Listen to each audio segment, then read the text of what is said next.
Hello dear students, आज हम पढ़ेंगे आपकी एनसीईआरटी क्लास 10th साइंस की बुक से chapter number 16 sustainable management of natural resources. हमने आपका पिछले वीडियो के अंदर 16.1 जो है इस चैप्टर का कंप्लीट कर लिया था। अब हम 16.2 पर आते हैं, forest and wild life.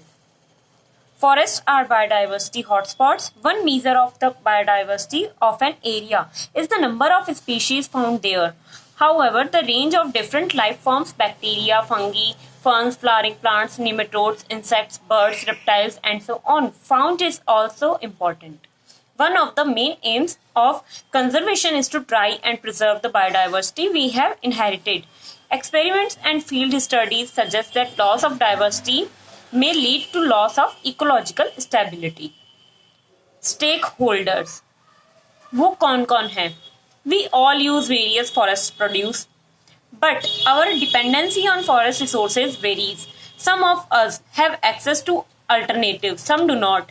When we consider the conservation of forests, we need to look at the stakeholders who are. The people who live in or around forests are dependent on forest produce for various aspects of their life. The forest department of the government, which owns the land and controls the resources from forests. The industrialists, from those who use tendu leaves to make beedies, to the ones with paper mills who use various forest produce but are not dependent on the forest in any one area. The wildlife and nature enthusiasts who want to conserve nature in its pristine form.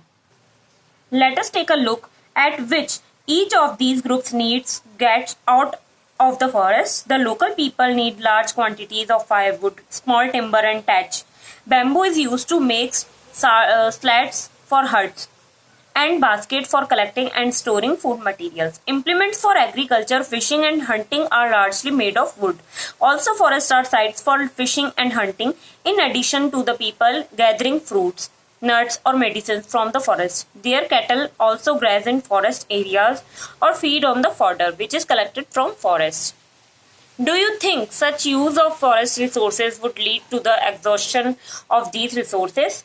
Do not forget that before the British came and took over most of our forest areas, people had been living in these forests for centuries. They had developed practices to ensure that the resources were used in a sustainable manner. After the British took control of the forest, which they exploited ruthlessly for their own purposes, these people were forced to depend on much smaller areas and forest resources started to become overexploited to some extent. The forest department in independent India took over from the British, but local knowledge and local needs continued to be ignored in the management practices. Thus, vast tracts of forest have been converted to monocultures of pine, teak, and eucalyptus. In order to plant these trees, huge areas are first clear of all vegetation. This destroys a large amount of biodiversity in the area. Not only this, the varied needs of the local people, leaves of fodder, herbs for medicines, fruits and nuts for food, can no longer be met from such forests.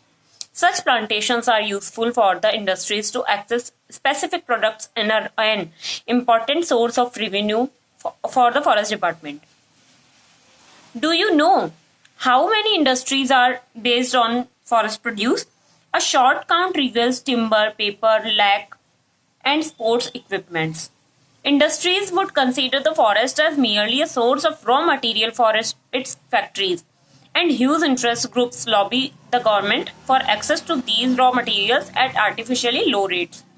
Since these industries have a greater reach than the local people, they are not interested in the sustainability of the forest in one particular area.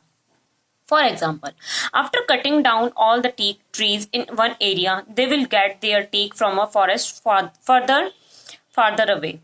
They do not have any stake in ensuring that one particular area should yield an optimal amount of some produce for all generations to come.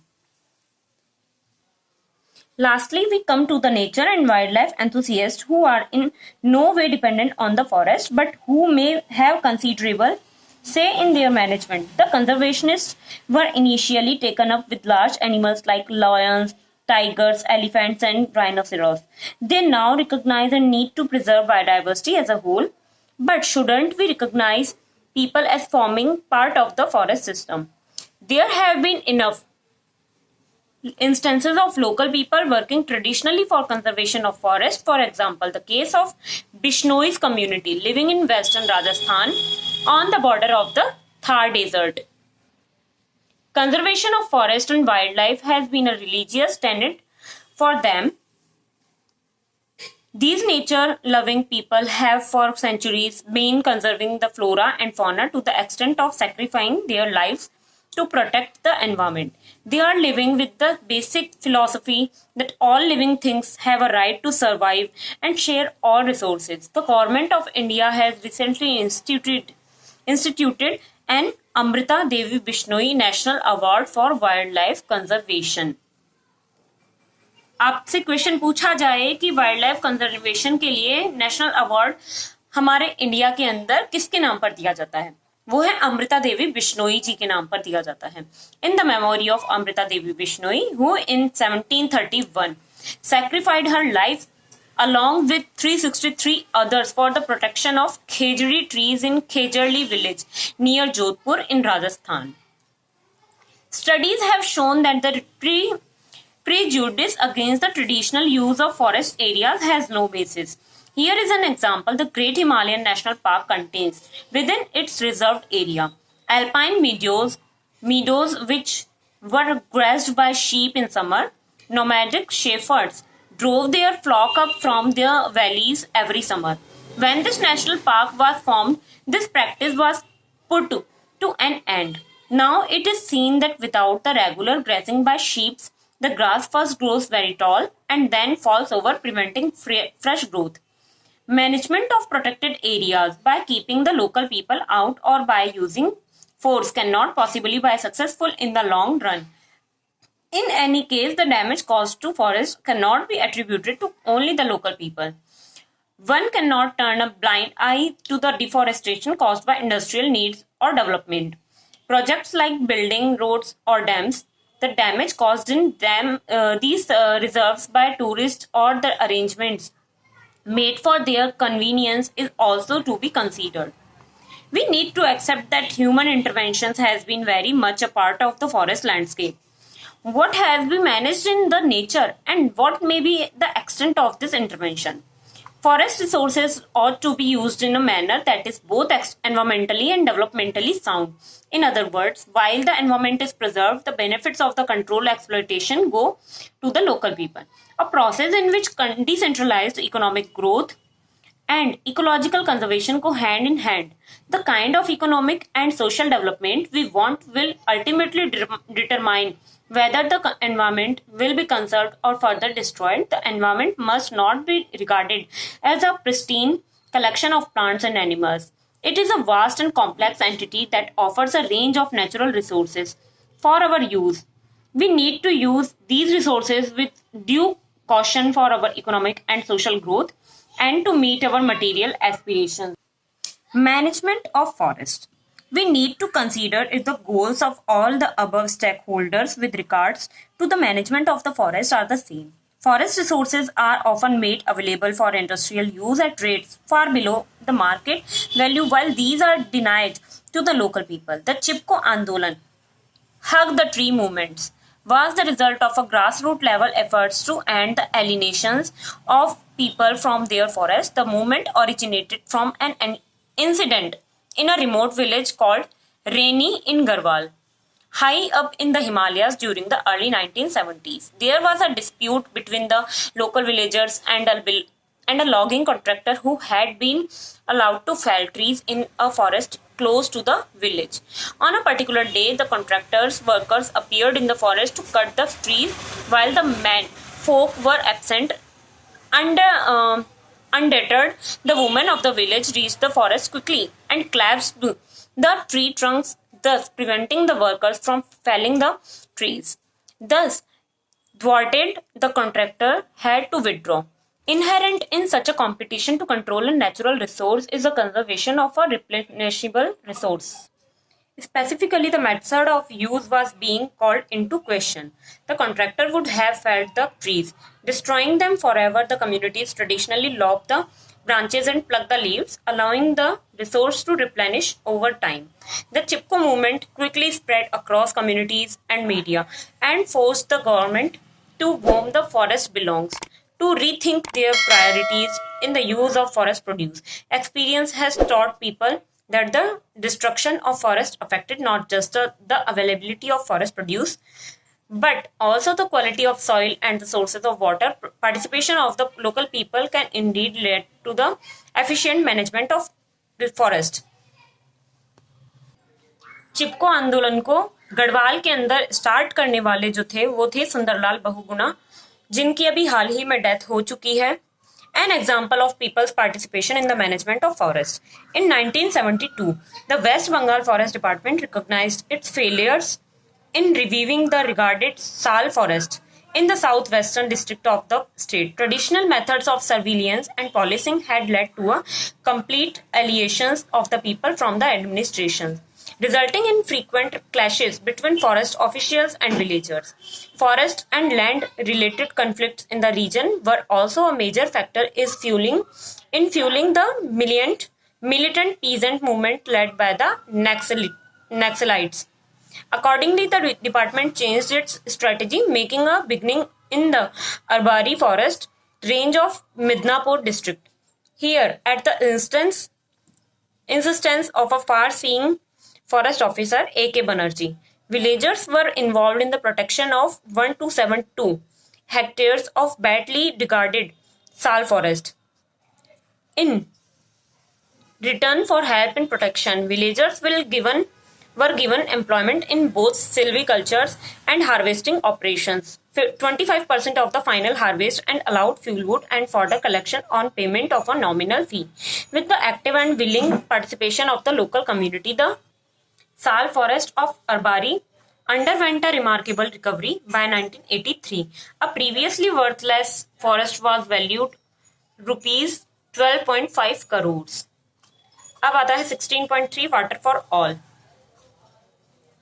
Water is a basic necessity for all terrestrial forms of life. We studied in class 9 about the importance of water as a resource, the water cycle, and how human interventions pollutes water bodies. However, human interventions along also changes the availability of water in various regions. After the above, a study of rainfall patterns does not reveal the whole truth behind the water availability in various regions in India. Rains in India are largely due to the monsoons. This means that most of the rain falls in a few months of the year, despite nature's monsoon bounty. Failure of sustained water availability underground was resulted largely from the loss of vegetation cover, diversion for high water demanding crops, and pollution from industrial effluents and urban waste. Irrigation methods like dams, tanks, and canals have been used in various parts of India since ancient times. These were generally local interventions managed by local people and assured that the basic minimum requirements for both agricultural and daily needs were met throughout the year. The use of this stored water was strictly regulated, and the optimum cropping patterns based on the water availability were arrived at on the basis of decades, centuries of experience. And the maintenance of these irrigation system was also a local affair. The arrival of the British changed these systems as it changed many other things. The conception of the large-scale projects, large dams and canals traversing large distances were first conceived and implemented by the British and carried on with no less gusto by our newly formed independent government. These mega projects led to the neglect of the local irrigation methods, and the government also increasingly took over the administration of these systems, leading to the loss of control over the local water sources by the local people. Dams. Why do we seek to build dams? Large dams can ensure the storage of adequate water not just for irrigation but also for generating electricity, as discussed in the previous chapters. Canal system leading from these dams can transfer large amounts of water over great distances. For example, The Indira Gandhi Canal has brought greenery to considerable areas of Rajasthan. However, mismanagement of the water has largely led to the benefits being cornered by a few people. There is no equitable distribution of water, thus people close to the source grow intensive crops like sugarcane and rice, while people further downstream do not get any water. The woes of these people who have been promised benefits which never arrived are had added to the discontentment among the people who have been displaced by the building of the dam and its canal network. In the previous chapter, we mentioned the reasons for opposition to construction of large dams, such as the Tehri Dam on the river Ganga. You must have read about the protest by the Narmada Bachao Andolan, Save the Narmada movement, about raising the heights of the Sardar Sarovar Dam on the river Narmada. Criticism about large dams address three problems in particular.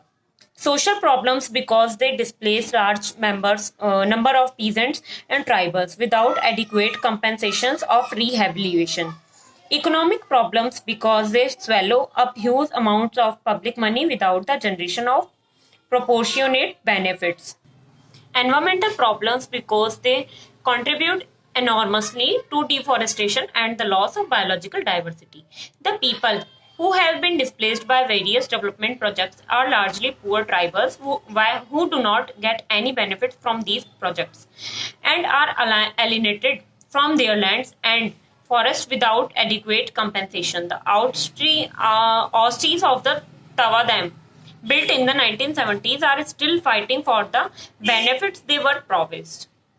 Water harvesting, इसमें हम सबसे पहले राजेंद्र सिंह जी के लिए बात करेंगे, जो कि हमारे इंडिया में वाटरमैन हैं. वो a traditional technology is helping India Waterman save thousands of parched villages and transform the lives of thousands of villagers in one of India's most arid regions in 2 decades of efforts of Dr. Rajendra Singh.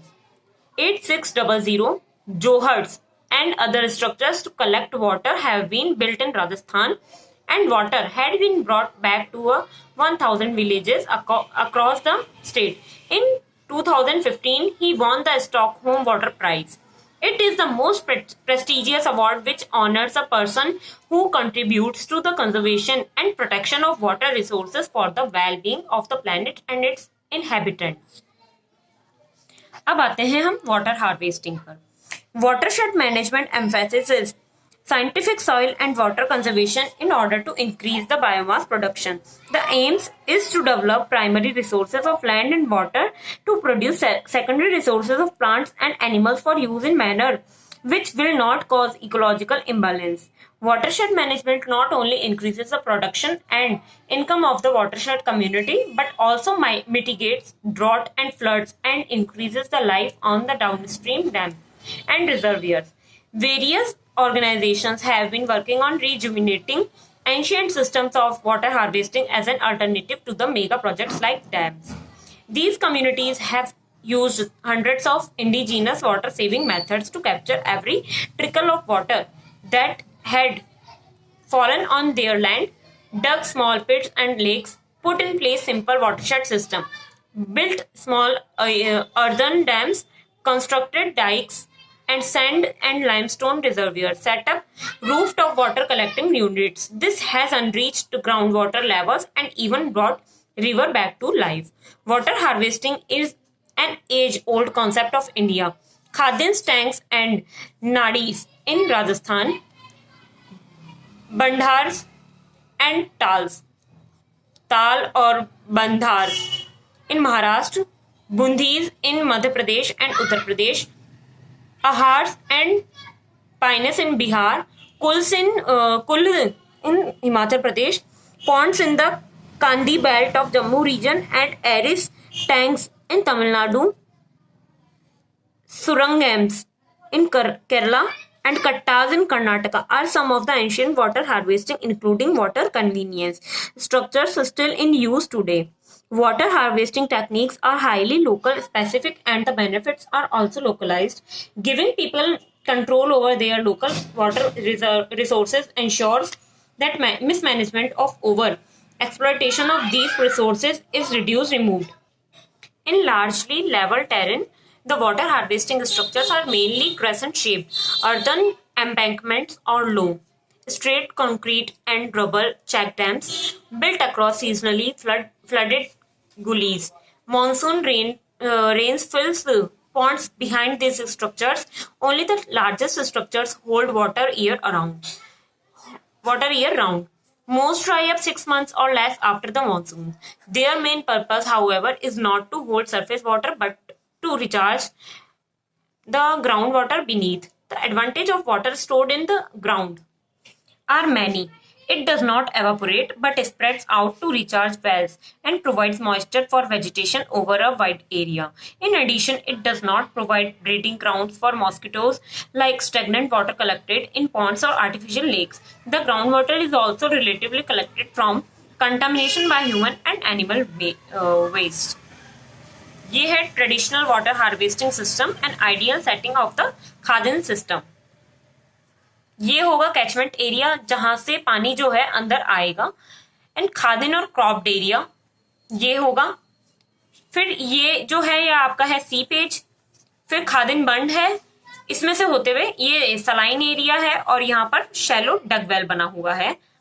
तो इस तरीके से ये traditional water harvesting system है. अब आप जल्दी से जाकर के वीडियो को देखें, लाइक कीजिए और सब्सक्राइब कीजिए इस चैनल को और बेल आइकन को प्रेस कीजिए और अपने फ्रेंड्स के साथ में एंड फैमिली के साथ में शेयर कीजिए. Thank you. And next session में हम कोल एंड पेट्रोलियम को कंप्लीट करेंगे. उसी के साथ में आपका ये चैप्टर फिनिश हो जाएगा. Thank you.